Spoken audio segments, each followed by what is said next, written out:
Episode की शुरुआत होती है और हम देखते हैं क्वान को जो कि मायंग को लेकर नूडल्स खाने के लिए आ चुका होता है। तभी मायंग इसे कहता है कि मुझे एकदम बेहतरीन आइडिया है, हमें थ्री किंगडम के जनरल्स को लड़कियों में बदल देना चाहिए। पर क्वान इसके लिए साफ साफ मना कर देता है। मायंग फिर से पूछता है कि तुमने ही तो कहा था कि हमें एक इनोवेटिव आइडिया चाहिए, इसी वजह से मैंने तुम्हें आइडिया सजेस्ट किया था।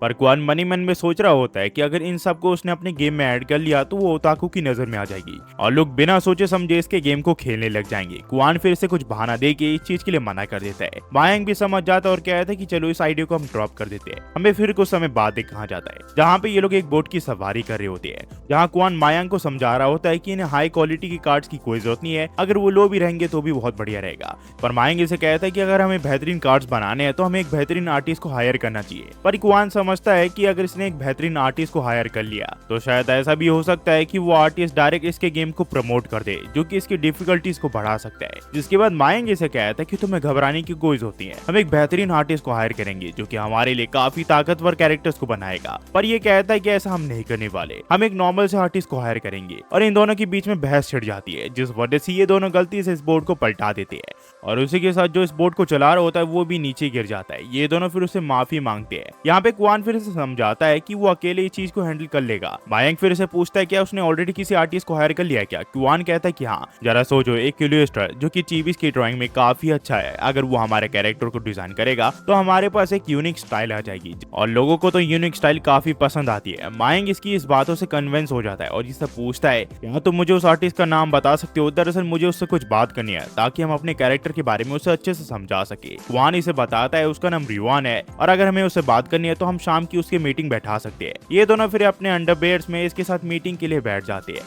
मायंग यहाँ पे रुआन को सारी चीजें बता देता है कि वो ऑलरेडी एक गेम को डेवलप कर चुके हैं जो कि काफी ज्यादा फेमस है और अब ये जो गेम डेवलप करने जा रहे हैं ये भी काफी बेहतरीन होगा। तो ये पूछता है कि तुम्हें किस चीज की जरूरत है। क्वान इसे बताता है कि हर एक कैरेक्टर के ऊपर काम करने के लिए इसे करीब 4 इलस्ट्रेटर्स की जरूरत है। ये कहता है कि उसका रेट 2000 युआन होगा और मैं इस पे बिल्कुल भी डिस्काउंट नहीं करने वाला। मायंग इसकी इस बात से गुस्सा हो जाता है और कहता है कि तुम एक न्यूबी हो, आखिरकार तुम इतने ज्यादा पैसे कैसे मांग सकते हो। पर क्वान तुरंत इसके लिए मान जाता है, उल्टा वो उसे 1500 रुपए ज्यादा देता है। पर रूल्स को तोड़ने की वजह से यहाँ पे रिचर आ जाता है जो कि इसे कहता है कि मैं तुम्हें वार्न करता हूँ, तुम जबरदस्ती पैसों को नहीं बढ़ा सकते। इसके बाद रुआन इस चीज के लिए मान जाता है और कहता है कि तुम्हें ये कितने टाइम में चाहिए। रुआन इसे 15 से 20 दिन का टाइम देता है और उसी के साथ रिचर अपना इस वार्निंग को विड्रॉ कर लेता है। रुआन फिर इसे रिक्वायरमेंट्स को भेजने के लिए कहता है ताकि इनके मुताबिक अपने कैरेक्टर्स को बना सके। क्वान इसे कहता है कि वो तो इस चीज को भेज देगा पर वो चाहता है कि वो फ्रीली ड्राइंग करे, उसके ऊपर कोई सा भी प्रेशर नहीं है, वो किसी भी तरह से अपनी ड्राइंग को कंप्लीट कर सकता है और इसे वो क्वान को दिखाने की कोई जरूरत नहीं है। इस चीज से ये थोड़ा इमोशनल हो जाता है और कहता है कि मैं पूरी कोशिश करूंगा कि मैं आपकी ड्राइंग को अच्छे से बनाऊं।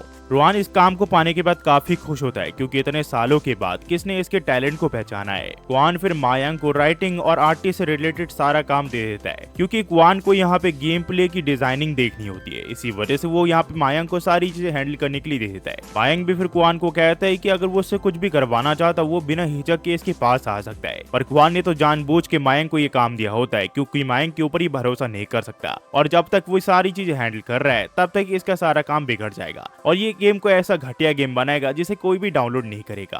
और उसके बाद पैसा ही पैसा होगा, 3 लाख युआन। युआन के फिर यहाँ पे अदर सेल्फ बाहर निकल आते हैं जो कि इसे बताते हैं कि यहाँ पे इसे 5 युआन में गेम को डाउनलोड करना रखना चाहिए। पर उसका दूसरा सेल्फ इसे कहता है कि 10 युआन के नीचे कुछ भी नहीं और उसी के साथ ये लोग एक लाइफ लॉन्ग मेंबरशिप भी रख देते हैं जो कि काफी सस्ती होती है। तो अगर ये चाहे भी तो भी इस गेम से प्रॉफिट बिल्कुल नहीं कमा सकता। क्वान फिर अपने गेम के लिए अलग अलग ग्राफिक्स को खरीदने लग जाता है जो कि काफी महंगी होती है। पर क्वान को बिल्कुल भी इस चीज से फर्क नहीं पड़ रहा होता क्योंकि ये सारे अपने पैसे इस पे इन्वेस्ट करने वाला है और एक भी पैसे को बचाने नहीं वाला है। वहीं पे हमें रुआन और उसके साथियों को दिखाया जाता है जहाँ मायंग इन सभी को रिक्वायरमेंट्स भेज चुका होता है। पर ये लोग यहाँ देखते हैं कि किसी भी एंगल से थ्री किंगडम की रिक्वायरमेंट्स नहीं होती क्योंकि मायंग ने जो कहानी लिखी होती है वो बिल्कुल भी थ्री किंगडम से रिलेटेड नहीं होती, जो देख के इन्हें काफी अजीब लगता है। यहाँ पे फिर इसका एक साथी कहता है कि मुझे लगता है ये एक स्कैम है, पर वानी से समझाता है ऐसा नहीं है, वो ऑलरेडी हमें एडवांस पे पेमेंट कर चुके हैं, अब हमें बस काम फिनिश करके उन्हें सबमिट करना है जिसके बाद वो हमें बाकी की पेमेंट दे देंगे। पर उससे बड़ी बात यह है कि उन्होंने हमें फ्रीली ड्राइंग करने के लिए कहा है तो हम जो चाहे वो बना सकते हैं अपने कैरेक्टर के हिसाब से। रुआन फिर इन दोनों को अच्छे से समझाता है और इन दोनों को मोटिवेट कर देता है और ये तीनों कैरेक्टर डिजाइनिंग पे लग जाते हैं। हमें फिर कुछ समय बाद दिखाया जाता है जहाँ पे मायंक क्वान को उठाते हुए कहता है कि रुआन ने इनकी ड्राइंग को सबमिट कर दिया, आखिरकार वो अब क्या करे। क्वान उस ड्राइंग को ऐड करके उस गेम को पब्लिश करने के लिए कहता है, तो ये कहता है कि आखिरकार तुम्हें उस गेम का नाम क्या देना है।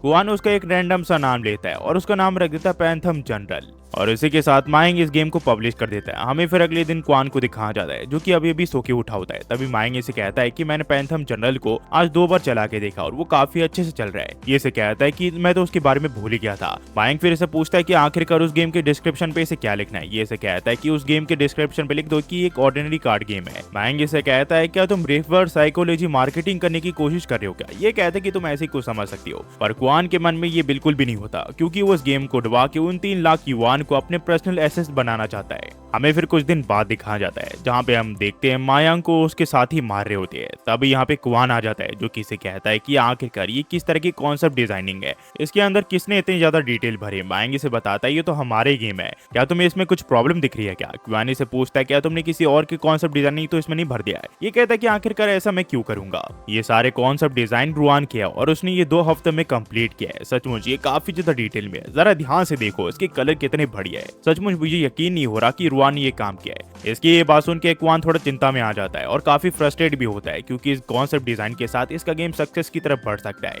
और ये गुस्से में एक पेड़ को जोरदार पंच मार देता है। तभी यहाँ पे मायंग इसे कहता है कि अगर उसने इतनी अच्छा काम किया है तो हम उसे कुछ एक्स्ट्रा पैसे क्यों नहीं दे देते, पर क्वान इसके ऊपर गुस्सा करके इसे यहाँ से जाने के लिए कहता है। मायंग सोचता है कि लगता है क्वान पागल हो चुका है। वहीं पे क्वान सोच रहा होता है कि इतना अच्छा काम करने की उसकी क्या जरूरत थी, पर ये सोचता है कि काफी बार ऐसा भी हुआ है कि अच्छे गेम और अच्छे ग्राफिक डिजाइन की वजह से भी गेम यहाँ पे फेल हो जाता है। तो ऐसा रहा तो यहाँ पे 3 लाख वॉन जीत जाएगा और इसके पास पैसे ही पैसे होंगे। हमें फिर कुछ दिन बाद दिखाया जाता है जहाँ मायंग यहाँ पे देख रहा होता है कि आखिरकार इनके गेम को कितने लोगों ने डाउनलोड किया है, पर यहाँ पे काफी सारे नेगेटिव रिव्यूज होते हैं जो सुन के मायंग काफी ज्यादा गुस्सा होता है। पर जब क्वान को इस बारे में पता चलता है तो वो थोड़ा खुश हो जाता है क्योंकि उसे लगता है कि अब उसके गेम को कोई भी डाउनलोड नहीं करने वाला, और जितने भी यूजर्स ने अब तक इस गेम को डाउनलोड किया होता है वो सभी यहाँ पे इस गेम को 1 स्टार दे रहे होते हैं, और इस चीज से क्वान काफी खुश होता है। पर मायंग को लगता है कि क्वान का दिमागी संतुलन हिल चुका है नेगेटिव रिव्यूज की वजह से। तो मायंग यहाँ पे नेगेटिव रिव्यूअर्स को वापस रिप्लाई करने का फैसला करता है, पर क्वान उसे रोक देता है और कहता है कि अगर वो इन्हें रिप्लाई नहीं करे तो ही बेहतर रहेगा।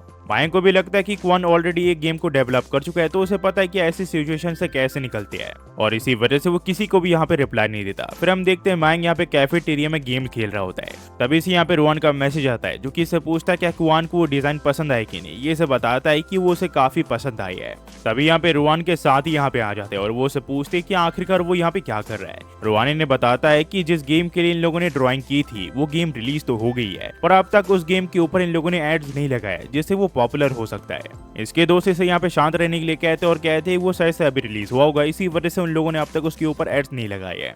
रुआन फिर रात को इस गेम को खेलने का फैसला करता है, और जब ये पहली बार इस गेम को खेलता है तो ये गेम इसे काफी अच्छा लगता है क्योंकि जिस ड्राइंग को इसने बनाया होता है क्वान ने उसके ऊपर स्पेशल इफेक्ट लगा दिए होते हैं और ये इसे काफी अच्छा लगता है। पर यहाँ पे काफी सारी चीजें देखता है जो कि काफी अबनॉर्मल होती है गेम के हिसाब से, जैसे कि यहाँ पे सिर्फ 2 ही चीजें होती है। एक बार आपने इस गेम को खरीद लिया उसके बाद सिर्फ आपको एक लाइफ लॉन्ग मेंबरशिप खरीदनी है जो कि काफी सस्ती होती है, और अगर ऐसे ही चलते रहा तो क्वान इस गेम के साथ बिल्कुल भी प्रॉफिट नहीं कमा पाएगा। तो ये तुरंत इस चीज को जानने के बाद मायंग को कॉल कर देता और कहता है कि आखिरकार तुम्हारे शॉप में सिर्फ एक ही आइटम क्यों है जो कि इतनी ज्यादा सस्ती है। मायंग इसे कहता है कि गेम अभी अभी लॉन्च हुआ है इसी वजह से। ये इसे कहता है कि तुम यहाँ पे लाइफ लॉन्ग मेंबरशिप बांटे हो, आखिरकार ये किस तरह का खेल है। मायंग इसे समझाता है। इसने क्वान को समझाने की कोशिश की थी कि और भी आइटम ऐड कर दे, पर क्वान ने इसे समझाया कि ये चाहता है कि यूजर्स इस गेम को एक बार डाउनलोड करने के बाद हमेशा के लिए खेलता रहे। उसने बस ये गेम यूजर्स के लिए बना रखा है, वो इस गेम से बिल्कुल भी प्रॉफिट नहीं कमाना चाहता है। मायंग की ये बात सुन के रुआन थोड़ा इमोशनल हो जाता और कहता है कि अगर मैं मिस्टर पे को अच्छे से जान पाता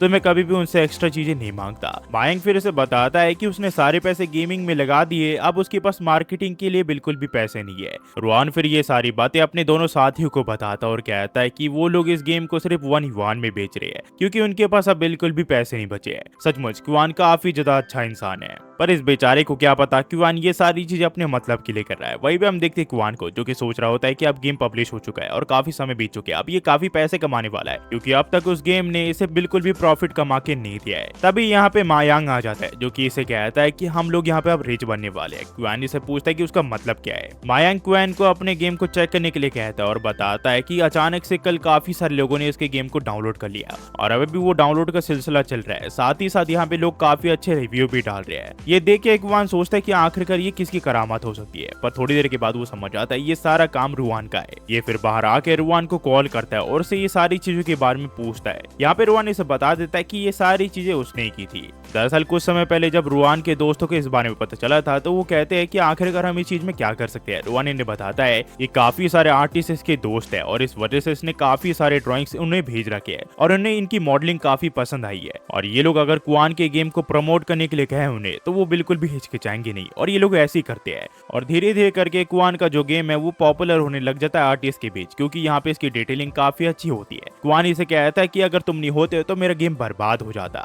रुआन को ये कॉम्प्लीमेंट लगता है, वो कहता है कि आपका शुक्रिया, पर कुआन काफी ज्यादा उदास होता है और उसे समझ नहीं आ रहा होता कि आखिरकार वो अब क्या करे। वही रुआन यहाँ पे सोच रहा होता है कि कुआन कितने बड़े दिल वाला है, वो लोगों के बारे में कितना सोचता है। हमें फिर उसे आदमी के ऑफिस के यहाँ दिखाया जाता है जहाँ कुआन के गेम के बुम करने की वजह से ये अपने सेक्रेटरी की क्लास ले रहा होता है। इसका सेक्रेटरी से बताता है कि इसने काफी सारे ट्रोल्स को हायर किया था ताकि वो कुआन के गेम के बारे में बुरा रिव्यू दे के उसे फ्लॉप करवा सके। पर ये आदमी से कहता है कि उन्होंने पर्पस से 3 किंगडम को चुना, उनका टारगेट शुरू से ही मैं था। सचमुच मैं कितना ज्यादा स्मार्ट हूं ना, इस बारे में मैंने कितनी जल्दी पता लगा लिया। ये फिर अपने नए सेक्रेटरी को अपने पुराने सेक्रेटरी के नाम से बुलाता है और कहता है कि टेंगरा टेक्नोलॉजी को एक्वायर करने की शुरुआत कर दो। इसका ये सेक्रेटरी से बताने की कोशिश करता है कि इसका वो नाम नहीं है, पर वो बाद में इसे कहता है कि वो जो चाहे वो इसे बुला सकता है क्योंकि इसका बिहेवियर ही ऐसा होता है। और यहाँ से जो कहानी वो टू भी कंटिन्यू हो जाती है गाइस। इसका अगला पार्ट कुछ ही दिनों में आ जाएगा, क्योंकि जब ये ऑफिशियली अपलोड होगा तो मैं भी उसे एक्सप्लेन कर दूंगा। हाँ, काफी सारे लोग यहाँ पे पूछ रहे हैं कि भाई ये एनिमीज तो दूसरे चैनल पे एक्सप्लेन कर दी है। मैं पहले भी ये बोल चुका हूँ, अभी भी ये बोल रहा हूँ गाइस, मुझे दूसरे से मतलब नहीं है, मैं खुद अपने हिसाब से एक्सप्लेन करता हूँ कहानियों को। अगर आपको मेरी स्टाइल पसंद आती है एक्सप्लेनेशन की तो आप देखिए, अगर आपको दूसरी की पसंद आती है तो आप उसे देख सकते हैं। मैं ज्यादा कुछ नहीं कहूंगा। हाँ, बात रही कि मैं एनिमीज को बीच में छोड़ देता हूँ, उन्हें कंटिन्यू करता, क्योंकि गाइस ये भी बात है कि मुझे उनसे प्रॉफिट नहीं होता। पर आप चिंता मत करिए, मैं एक बार में काफी सारे एनिमीज को एक्सप्लेन करने वाला हूं। मैं बीच में किसी भी एनिमीज को नहीं छोड़ने वाला। और हाँ, मुझे पता है मैंने काफी सारे एनिमीज को बीच में छोड़ा है, पर चिंता मत करिए, उन्हें मैं जल्दी एक्सप्लेन करने वाला हूं। उन्हें मैं कंप्लीट करके आगे की कहानियों को भी एक्सप्लेन करूंगा। जाते हुए सिर्फ इतना ही कहूंगा, thanks for watching, next video मिलते हैं, होपफुली आप सब बड़े होंगे। और हाँ, आप में से काफी सारे लोग मेरे सेकंड चैनल को विजिट करना चाहते हो, ये आपके सामने आ रहा है, इस पे क्लिक करके आप उसे विजिट कर सकते हो और उनके भी वीडियोस देख सकते हो। बस thanks for watching guys, next video मिलते हैं, होपफुली आप सब बड़े होंगे।